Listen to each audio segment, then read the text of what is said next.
This is a true story. It was May of 1754, more than 20 years before the American Revolution. George Washington was leading a small battalion of Virginia militia into the Ohio River Valley. He had been ordered to forcibly remove the French military who had been building forts there. For several days, Washington and his men were encamped at the Great Meadows, where they were preparing to build a stockade, what would become Fort Necessity. Hearing reports of French nearby, he sent half his men out on a scouting mission. Soon, an Indian warrior arrived with news that they had located the French camp just beyond the Laurel Ridge, about 7 miles northwest of Washington's position. Washington knew he had to act, or risk a surprise attack by the French, so he set off with 47 men at 10 o'clock at night in a heavy rainstorm and pitch black dark, following the Indian warrior as their guide. The rain had fallen all night, a steady, miserable rain, and when at last the light grew to the point that he could see his troops, George Washington realized that 7 of them had stumbled off the path and were now lost in the forest. For hours they had blundered through the dripping dark, time and again, leading the little column off the trail, sometimes taking a quarter hour just to grope his way back to the track. Confused, untrained, and wretched, the 40 soldiers who had somehow held together through the night were hardly prepared to fight any enemy, let alone one experienced in forest warfare. Nonetheless, the tall Virginian led them on, following the Indian warrior who had come to warn them of their peril.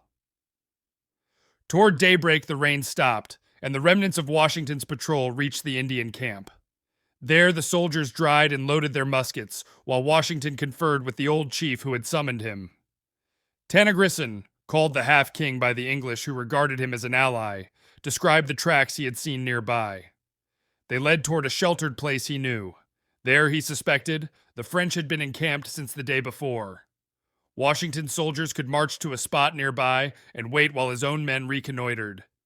Once the warriors knew the enemy's strength and disposition, they and the Virginians could fall on the camp together. Washington agreed. He had no choice. However little he cared for Indians, however little he trusted them, he could never have found the Frenchmen's camp without them. Surely he could not have found it in time to dispose his men in firing positions while the French, groggy with sleep, were just starting to cook breakfast at the foot of a tall rock face. Quietly, his men and the Indians stationed themselves above and around the narrow glen, while on its floor Frenchmen still crawled up from their bark lean-tos and stretched themselves in the early light. As always in such affairs, no one knows exactly what happened next. Perhaps, as the French later said, the English fired on them without warning.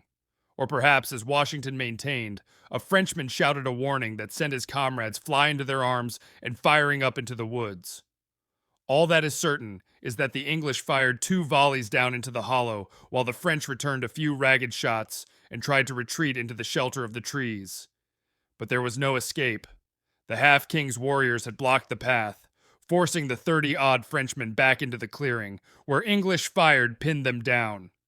An officer called for quarter, and Washington ordered his men to cease firing.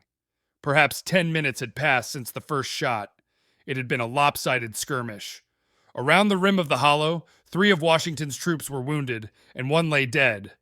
At the bottom, the French have suffered 14 casualties. One of the wounded, a 35-year-old ensign named Joseph Coulon de Villiers de Jumonville, identified himself as the detachment commander. Through a translator, he tried to make it known that he had come in peace, as an emissary with a message summoning the English to withdraw from the possessions of His Most Christian Majesty Louis IV. The letter he carried would make everything clear. His interpreter would read it. As the combatants' adrenaline levels subsided and the wounded men moaned, the translation went badly. The letter had to be read a second time, and Washington turned to take it back to his own translator. As he withdrew, Tanaghrisson stepped up to where Jumonville lay. Speaking in French, he said, "Tu n'es pas encore mort, mon père," meaning, "Thou art not yet dead, my father." He raised his hatchet and sank it into the ensign's head, striking until he had shattered the cranium.